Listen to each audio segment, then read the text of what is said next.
Come in, 4 lines from the bottom. Yaakov calls his sons and he says, I'm going to tell you what's going to be at the end of time. He comes to Vishuva b'nei Yaakov v'shimul Yisrael avichem, and then the first one he starts with is Reuven. It says, Reuven bechori ata kochi reishisoni, you are my first energy. Yeser se'es v'yeser oz. You were supposed to get the additional portions. In other words, to be the Kohen, to be the king. Put away all the technology. Please put away all the technology. That if you're, what do you call it? Put away all the phones and technology. If you're in the shear, you're in the shear. If not, not. He says you're supposed to get the extra portions. You're supposed to be the king. You're supposed to be the Kohen. You're supposed to be the firstborn. But you're going to lose it. Pachaz kamayim al tosar. Because you were impetuous like water, therefore al tosar, you are not going to get the added portion. You can sit right over here if you want. You're not going to get the added portion. Because you were impetuous like water.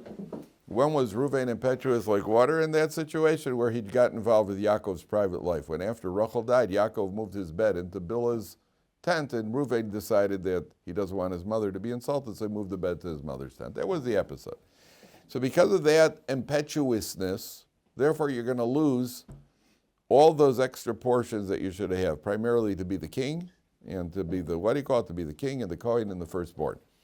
So the first question here is, why does impetuousness cause you not to be the king? Because you were impetuous, you reacted spontaneously, emotionally, you can't be the king.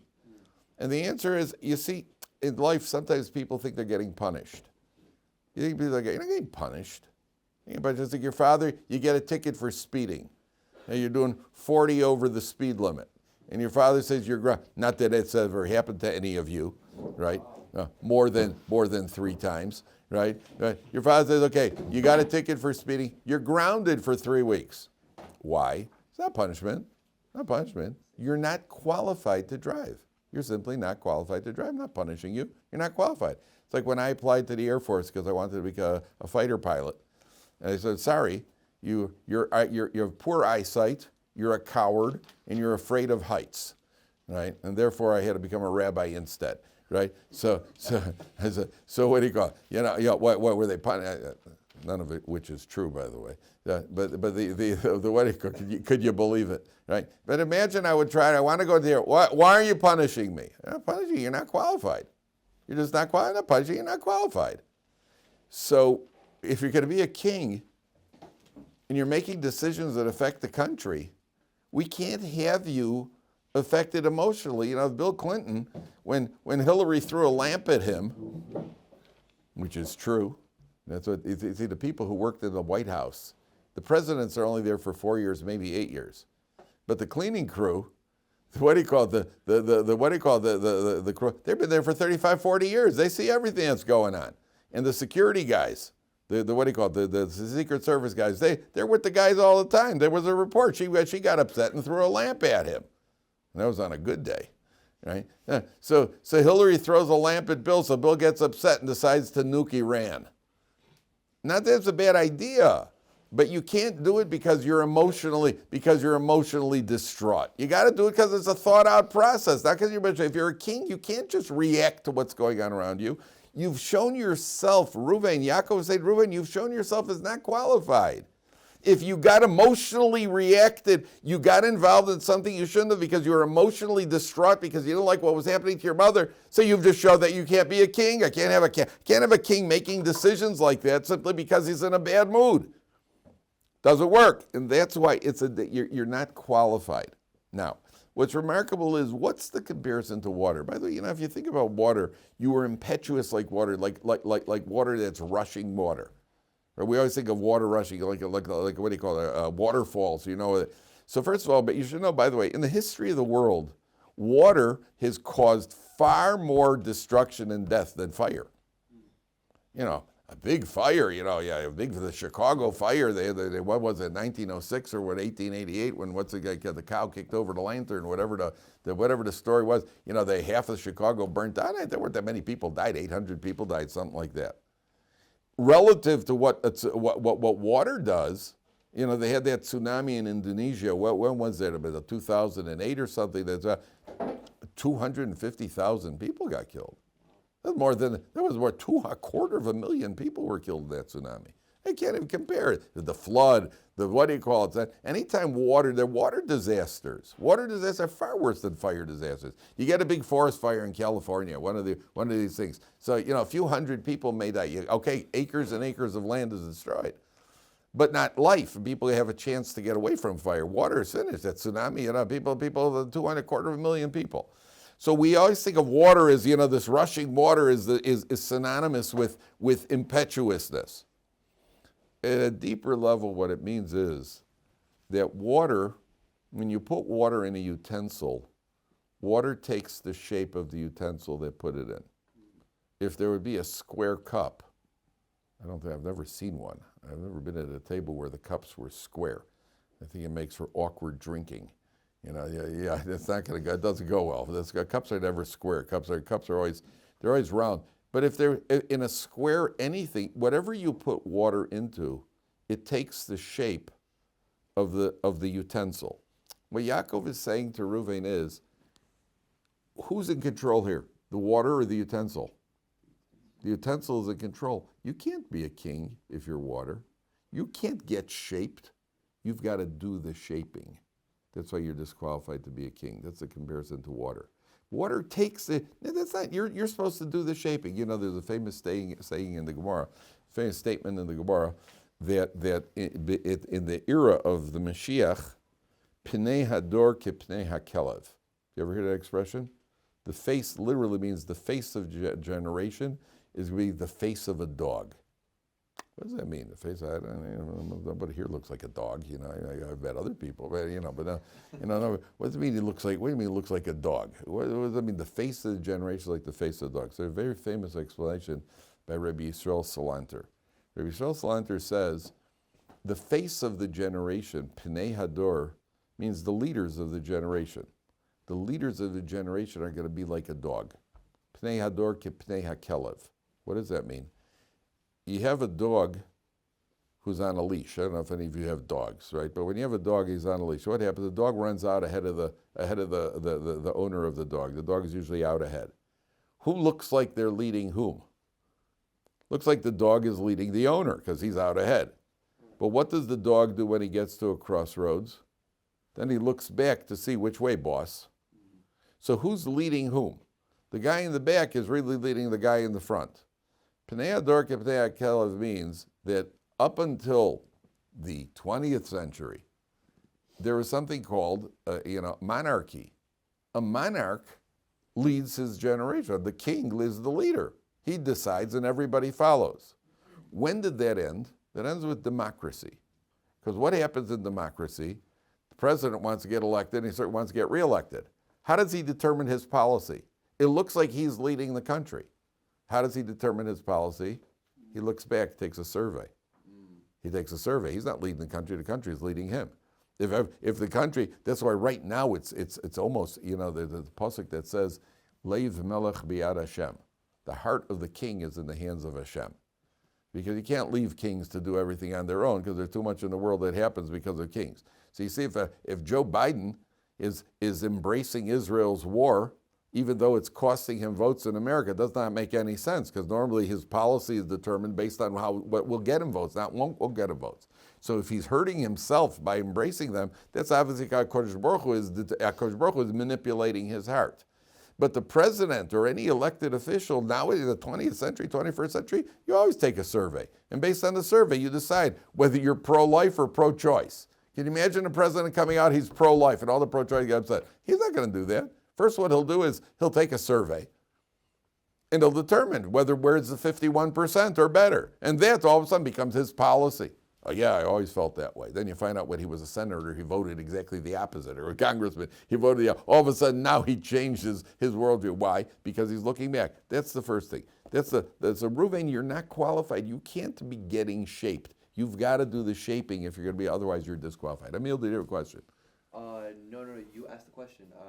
Torah is compared to something else. I was going to say Torah as well, right? Torah is compared to water. Yeah, water, yeah. Torah is compared to water, yeah. I remember I told you about that woman with the allergies, right? With the water allergies? I never told you about the woman with the water allergies? Years ago, I was going through in 2007, I think 2007 or 2008. It was the year the White Sox won the World Series. Right, my arch nemesis, the White Sox. So I was going through a period of allergies. I kept getting this outbreak. No matter what I did, I was getting the allergy. I couldn't trace it. I went to the top allergist in Yerushalayim. I couldn't figure out. And at a certain point, this allergist said, it comes from, when they don't, he said to me, even this is the top allergist in Yerushalayim, he said, when we don't know, we say it's stress. So he assumed that it wasn't. I wasn't eating anything wrong. I wasn't taking any wrong medications. I wasn't doing anything wrong. And take Chumashim, guys. And I wasn't doing anything wrong. And then even my mother said to me, what do you think it is? Because I kept getting this allergy. I said, Mom, I think it's the White Sox. They were in the World Series at the time. She said, no, you've outgrown that. I said, no, Mom, I think it's the White Sox. There's some certain things in life you never outgrow. So at a certain point, I went to my friend. I have a friend who's a frum guy, he's a doctor. And he kept trying this to this. So I went back to it. I said, what happens if somebody becomes allergic to water? He kind of rolled his eyes like, it's a Kaplan question. He said to me, they're in trouble, okay? A couple of years later, I read a report. There was a woman in England who gave birth. A woman who gives birth, her body goes haywire. She gave birth and developed an allergy to water. Like there's 17 cases on medical record. And England's a bad place to be allergic to water, right? There's a lot of rain in England, a lot of very wet. And the report was she can't shower, she can't drink water, she can't touch her child, she can't get in it. So once a week she's allowed to dab herself with some water. And the obvious question is, so what does she drink? Yeah. Now, I don't know why. I'm only telling you what it said in the report. The report said the only thing she could drink is Diet RC, which simply tells you that Diet RC has no water in it. It's freshly squeezed chemical juice, right? That was what the report said. So they spoken to this woman. This woman said, my life is not a life, which is exactly what we say. Ein mayim ela Torah. Torah is water. And without water, a person cannot survive. A person cannot live without water. Water is Torah.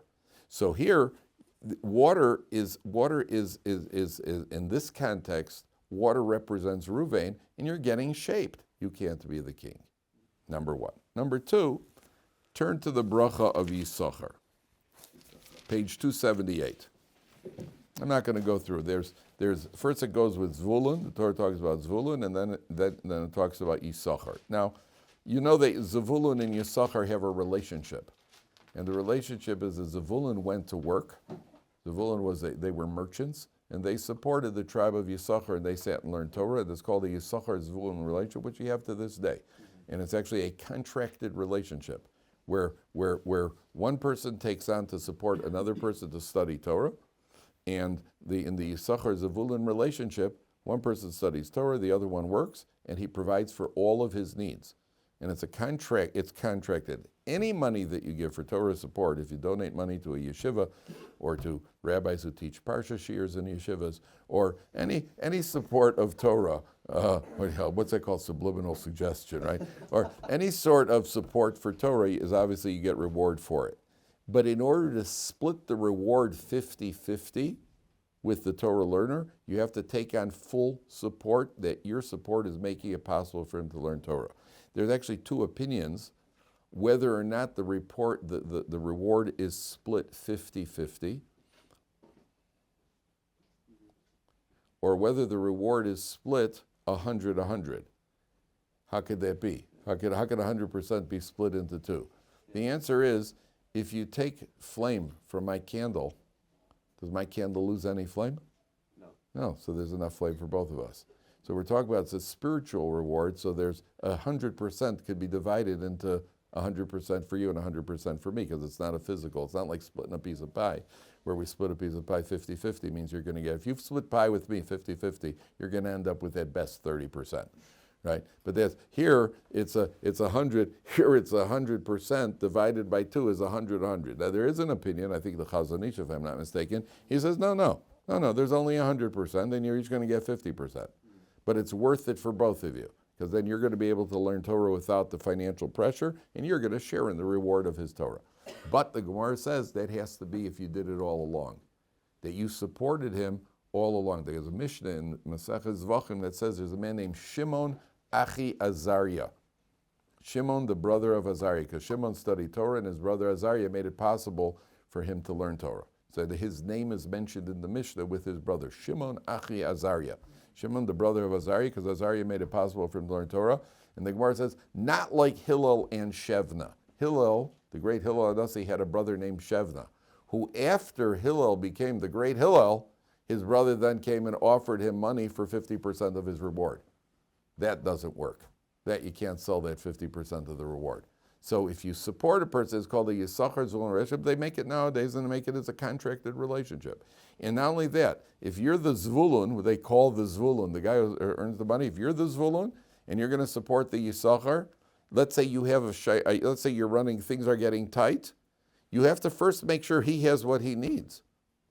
You can't worry about yourself first. You've got a contract to take care of him. Then you worry about yourself afterwards. Otherwise, it's not a proper Yisachar Zvulun relationship. And there are many people who do this. There are people, working people, who will take say, besides donating money to the yeshiva at large, they'll actually adopt one guy who's learning Torah, or some people adopt more than one guy, and they have a Yisachar Zvulun contracted relationship, and therefore they split the reward. That's what the Torah says. Okay. Now, yeah, go ahead. Can you just elaborate a little bit on the 100 and 100 split? I was saying that Zvulun's Ishtadlut is, even that's considered a spiritual endeavor, that you could split 100 and 100. If you're making it possible for me to learn Torah 100%, in other words, according to some, I wouldn't be able to learn Torah without your support. And then you decide to support me fully so I could learn Torah and you earn the money, then we split. The reward for the Torah is split 50-50, or it's split 100-100, depending on which opinion you ask. Yes, because my Torah is only because of you. Your Torah is only because of me, if I'm supporting you. So you're only able to learn Torah because of me. So we're partners. Ultimately, this partnership, by the way, this was supposed to be the partnership between Yaakov and Esav. Esav had free choice. If Esav would have, would have developed his potential properly, Esav was the hunter. Esav was the man of the fields. Esav had the potential to go into partnership with Yaakov, where Yaakov was the Ishtam Yoshev Aholim, that he would sit and learn Torah. And Esav would have been the guy who supports him. They would have had an Esav-Yaakov relationship. That relationship did not work out. Esav had some bad habits, like murder and other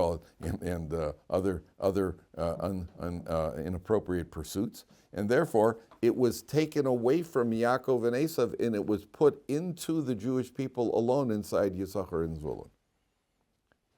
Ultimately, that becomes a partnership between husbands and wives, where a wife has a husband who's studying Torah, and the wife takes on the material support to the degree that she's willing to take on them. Now, anything the husband do and wife do is a partnership, but to the degree that there are many women today, thousands of women, who will only marry a boy who is going to sit and learn because she wants a share in that Torah, and she'll do everything necessary in order for him to learn Torah. It's a difficult thing. Sometimes women can't do it. Sometimes women, they think they can do it, and then something happens they see it's just too hard. Well, at that point, that's just too bad for the husband. You're going to have to turn around. You gave her a ksuba. You're going to have to turn around and you're going to work to support her. So, but there are many idealistic women who want that. That's what they're looking for. And to a certain extent, they always tell you, if a man goes to yeshiva to learn Torah, and part of the time you schmooze, and part of the time you kitzel around a little bit. She gets 100% because she's doing her job fully. You got to listen. Why are you wasting time for? You're supposed to be doing your job. So she's almost in a better position, except that she's pursuing the material world while he's able to do it. There are many women today who work to support their husbands. They work and willingly. They take on because they feel that a man who's learning Torah will develop as a human being, as a person. He'll develop as a person, and she wants his development to become a Talmid Chacham. That's what she's looking for. I knew one couple. They had twins. Got married. They had twins, a baby, not a baby. They had twins, a regular, and then twins. They had 5 kids under 3 years old. In the first 3 years of marriage, 5 kids under 3 years old. That situation, you need like an automatic diaper changer there. It was like one of these machines, like an automatic bread maker. You just put the baby in at one end, and it comes out the other end clean. They got to, manufacture, get what. So that one day the husband was in the house, And the wife asked him, why are you home? Instead of going to Kollel. He said, listen, this is a bit overwhelming. I'll stay home and help you. I was a very considerate husband. The wife said, I didn't marry you to change diapers. I married you to learn. You go learn. I'll take care of it. You don't worry about it. Sent them out of the house. How do you like that? So there, women are very ideological. Rav Yashiv became Rav Yashiv because his wife was very ideological. Do you know that Rav Yashiv used to get up at, what time do you think Rav Yashiv went to sleep at night? 1 o'clock in the morning. 1 in the morning. Yeah. You're close. That's usually when he woke up. And he woke up like at 4? He woke up at about 2. He woke up at 2. He went to sleep at about 10:30. Okay. And then he woke up at about 2 o'clock.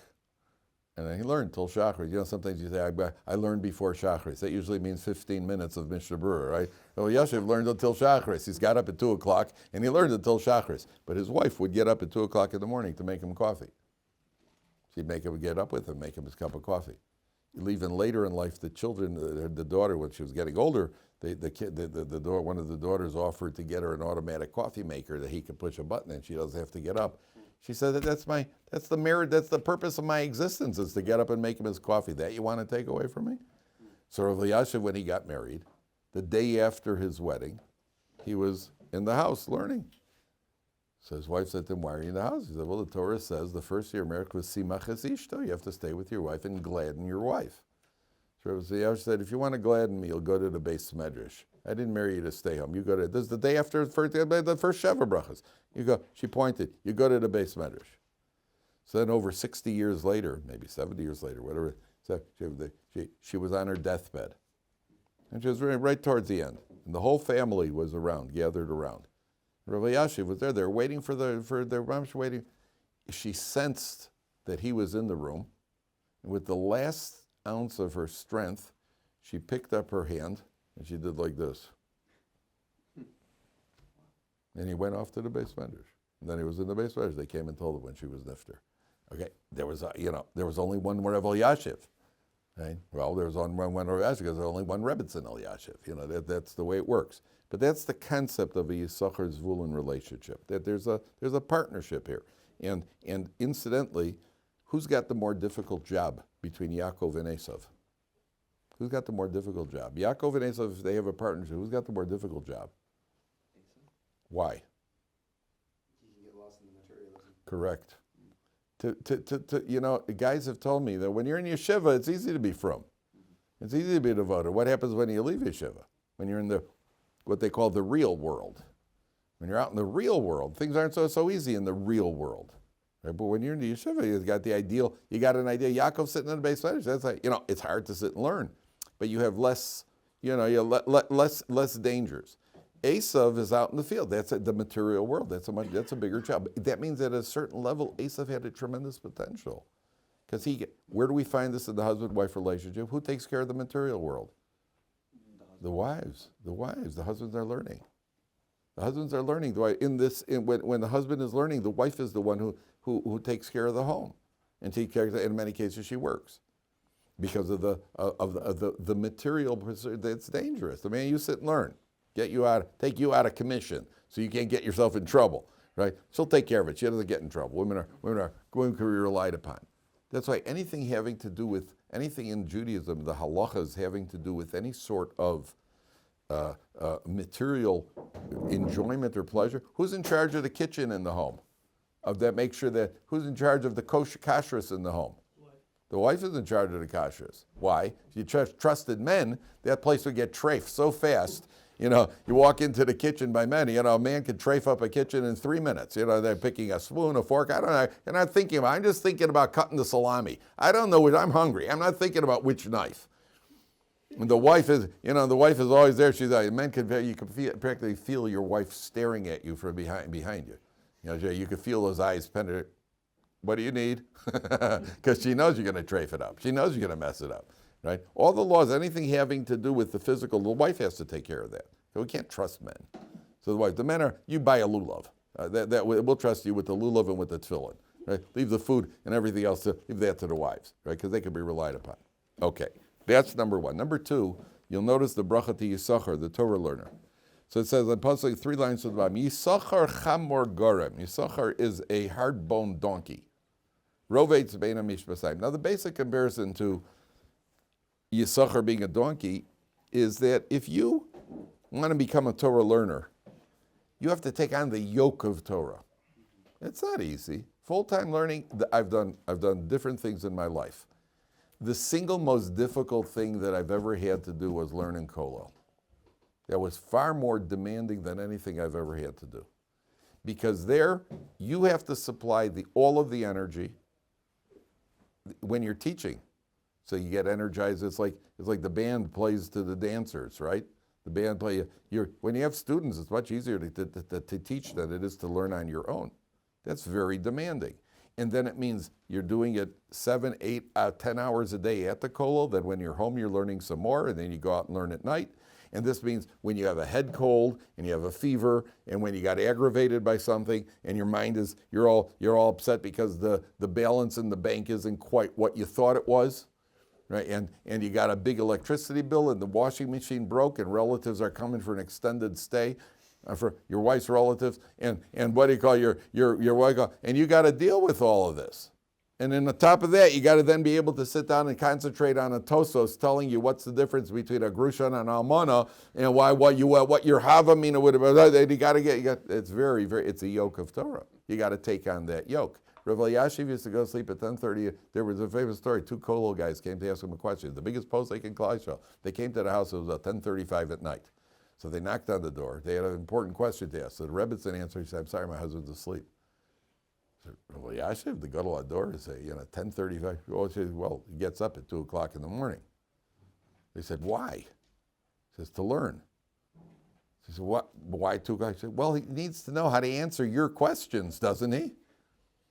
So Rabbi Yashiv used to learn from 2 o'clock, get up at 2 o'clock in the morning and learn. And he did that. He did that since the time he was about 9 years old, 10 years old. The man's learning 80, 90 years. So, that explains it. So it's the yoke of Torah. That means you're taking on a yoke. You've taken on the yoke. Now, there was a very big Rav in Yerushalayim, in Eretz Yisrael. His name was Reb Lezer Plachinsky. Reb Lezer Plachinsky, who was it in the Mir Yeshiva. Remember the famous story of the Mir Yeshiva when they were on the run during World War II. And not only he was a massive Talmud Chacham, just to prove it, he was Rav Elyashiv's brother-in-law. He and Rav Elyashiv married sisters. So that should tell you something about the man. And he was known as a massive, massive Talmud Chacham. So he was once walking in old Yerushalayim, maybe 100 years ago, and he passed by a quarry. And he looks into this quarry, and there are these Arab workers who are quarrying out heavy Jerusalem stone. And so he's watching these guys. One of the joys of life is watching other people work. So he's watching these guys quarry out the Jerusalem stone. And he sees there's this Arab, and the Arab loads up a donkey with heavy Jerusalem stone. Loads up the donkey, and now the donkey has to get out of the quarry. The donkey takes a couple of steps and he stops. So the Arab hits him with a stick. Donkey won't budge. Hits him with another stick. Donkey still won't budge. Hits him again, won't budge. So the Arab goes off to the side. Rav Plachinsky is watching this as it's happening. He goes off to the side, picks up a towel, and he drapes the towel over the donkey's head. The donkey puts his head down, he starts walking, and a few minutes later, he makes it out of the quarry. Goes all the way up the hill out of the quarry. So Lezer Plachinsky said, now I understand why Yisachar is compared to a donkey. Why is he compared to a donkey? He said, what happened to the donkey in the quarry? That donkey was loaded up with stones. He took one look up, said, I get from here to there, forget about it. And I'm budging. So what did the Arab do? He covered his head with a blanket. So the donkey looks down. Donkeys don't have a good memory. He looks down and he says, I just got to go from here to here. So he takes a step. And he says, I just got to go from here to here. Takes another step. And here to there, another step. Next thing you know, he's out of the quarry. He says, what happens when you're Torah? I'm sure you guys have experienced this. Now we're going to learn Gittin. The first thing you do is like, oh boy, when are we going to finish that? Right? And boy, oh boy, you look at when are we ever going to finish? And look at all those books on the shelf over there. Look at those svarim. There's a long Shas, and there's a Rambam and a Shulchan Aruch. Who could possibly finish all of that? You're looking, you're going, how am I ever going to get there? That's the mistake. The mistake is take one step at a time, one step at a time, one step at a time, and next thing you know, you're finished. Next thing you know, you've accomplished. And if you're trying to get there in a hurry, then you get nowhere. That's one of the magic of the Daf Yomi program, which you've all heard of. So they learn 1 page of Gemara a day. 1 page a day. 7.5 years approximately, you finish all of Shas. I mean, obviously, anything you finish, by the time you finish it, you forgot everything that came before. That's the nature of Torah, that you got to review it to try to remember it. But at the end of the day, it's one step at a time. When we're learning Torah, you're learning this page, and this Rashi, and this Tosos, and this Mishnah, and this Halacha, and this Pasuk. What are you worried about what's coming? First, let's do this. And remarkably, when you do it that way, you accomplish quite a bit, because then you look back and look at all that I've accomplished. But it's got to go one step at a time. I once heard this guy is one of the most powerful stories. I saw this in Reader's Digest years ago. There's a guy, Reader's Digest has some profound stories. This was profound. The guy goes into, there's a 73-year-old man, and he goes to college, he goes to university, and he's waiting to sign up for courses. So he's standing in line, one of the students at the university, which means obviously a drug addict, a beer-drinking drug addict. That's what a university student is. And he says to him, he says to this guy, "Excuse me, sir, why are you here?" The guy says, "Oh, I decided I want to go to college." He goes, "Why?" He goes, "Well, I never graduated. I never got a degree." So he goes, it takes 4 years to get a degree." He goes, "Yeah." He goes, "Can I ask you, how old are you?" "I'm 73. He says, "Yeah, but I mean, by the time you get your degree, you're going to be 77. 4 years, you're going to be 77. The guy looks at him and goes, "Yeah, but in 4 years, I'm going to be 77 anyway. I'd rather be 77 with a degree than without a degree." Right? Something the guy says, I should start learning Daf Yomi. By the time I finish Daf Yomi, I'll be 35. By the time I finish Daf Yomi, I'll be 57. Hopefully you're going to be 35 anyway.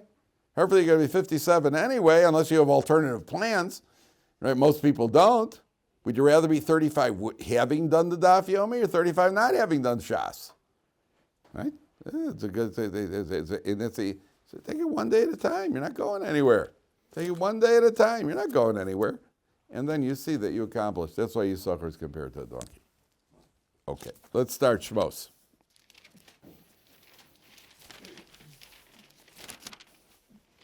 $292.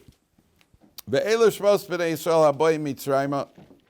These are the names of the Jewish people coming to Egypt. Ace Yaakov. The word ace over here means with Yaakov. Ish ubeso bo. With Yaakov, they each came, each man in his house. Now, the first question here is, why does it say Viv? There's a Vav. Ve'elu Shemos b'nei Yisrael.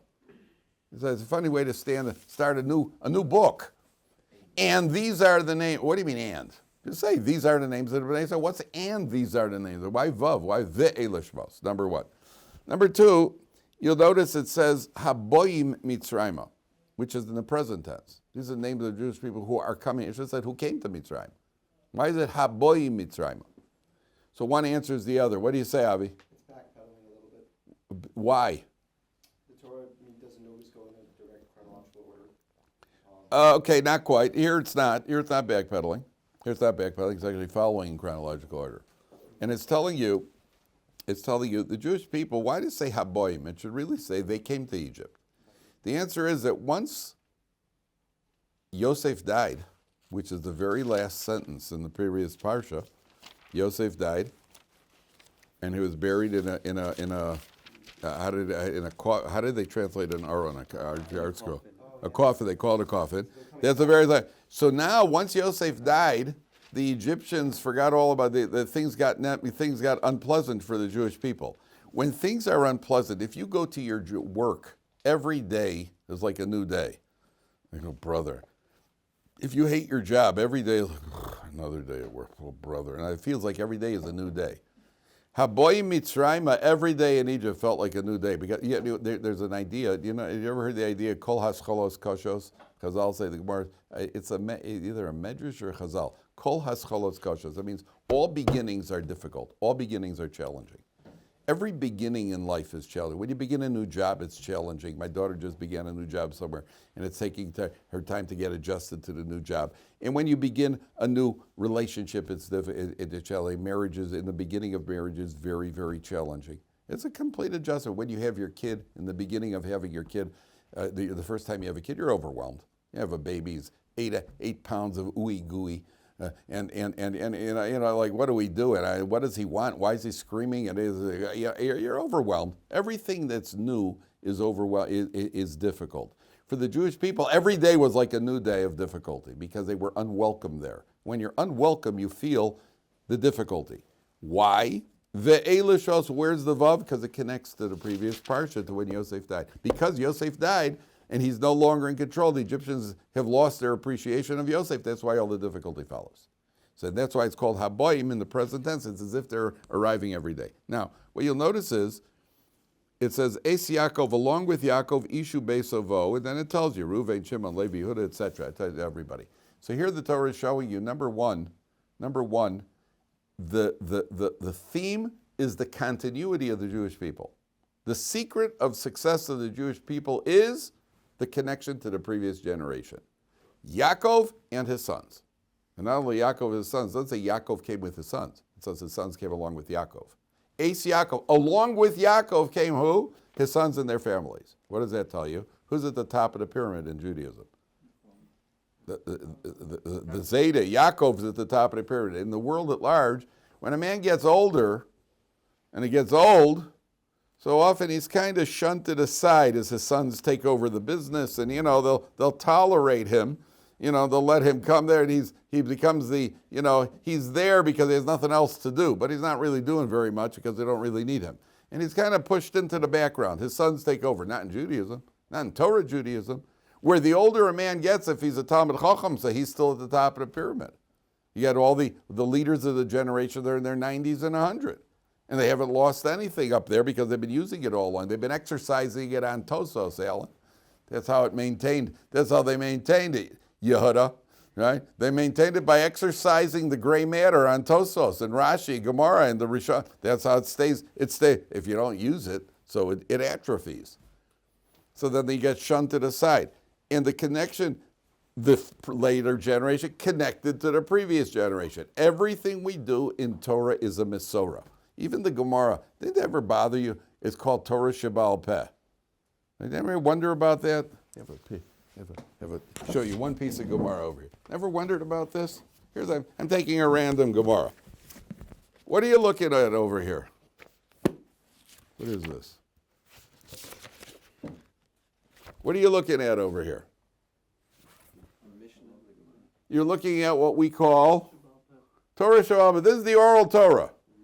That's one of the irony starts right there. This is the Oral Torah. I've never seen a page with so much writing on it in my life, right? And look at the writing. It's small, smaller, smallest, and minuscule, right, on this page. This is an awful lot of writing considering that this is all considered the Oral Torah.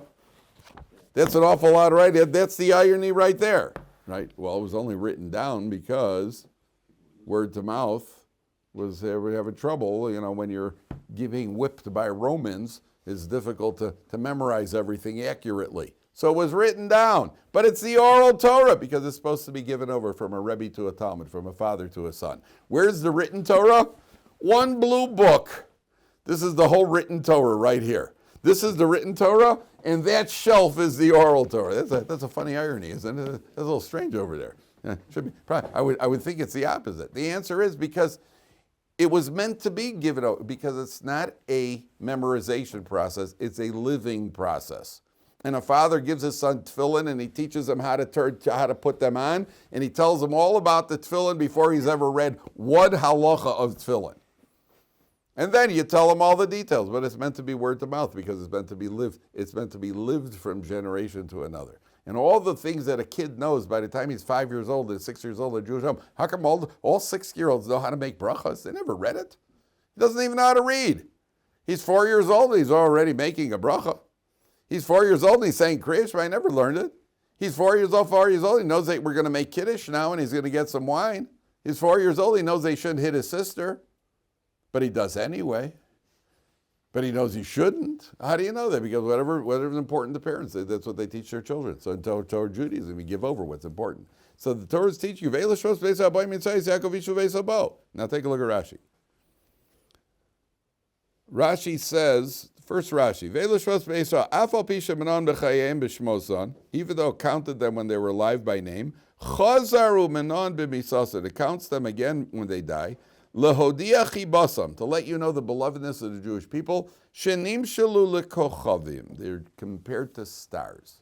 The Jewish people are compared to stars. Why are the Jewish people compared to stars? They're compared to stars. Different ideas of why we're compared to stars. Idea number one, every star has a function. Every star, God created a lot of stars. Every single star has a function, especially when you get into astrological ideas and that sort of thing. Every Jew has a function. No Jew could fulfill your function. No Jew could fulfill my function. Why? Because every single Jew is created with a different set of circumstances and a different set of abilities, talents, capabilities, inclinations, personality. No one could fulfill your task. That means you were given an eternal individual task to fulfill God with whatever equipment you were given. And the equipment you were given is not the same equipment that he was given. No two people are given it. Each person who serves God performs a Kiddush Hashem at an individual level. So we're compared to stars. They all look alike. They're little dots. They all look alike. All Jews look alike, right? Every nation, every country, they all look alike. All the Arabs look alike. The Chinese look alike. Everybody looks alike, unless you're one of them. All the Jews look alike. Like Rabbi Weinbach once said, Jews who abandon, who assimilate, but somehow the non-Jews find them. They always know who the Jew is. Rabbi Weinbach once said, you could change your Moses, but you can't change your noses, right? So they're always going to find us, right? One way or another, they're going to find us. One way or another, the Jew in us is going to come out. You could change your Moses, but you can't change your noses. So the what do you call it? So the first idea is everybody's an individual. We look alike, but we're not alike. We are alike, but we're not alike. Everybody's got their individual. That's the first idea why we're compared to stars. Okay, we'll continue tomorrow. I'll tell you a couple more ideas on that.